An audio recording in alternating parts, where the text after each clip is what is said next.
Hi my families.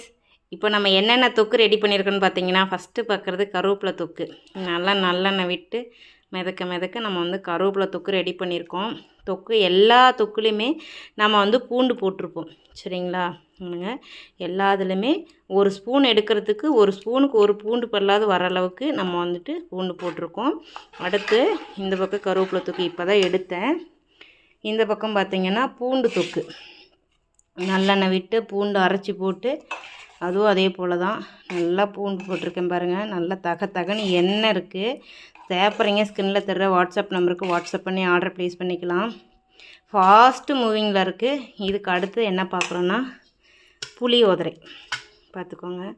புளியோதரை கோயில் ஸ்டைலில் நம்ம செட்டியார் வீட்டிலலாம் செய்வாங்க தெரியுங்களா? அவங்க ஸ்டைலில் தான் நமக்கு வந்து கோயிலில் புளியோதரை தருவாங்க.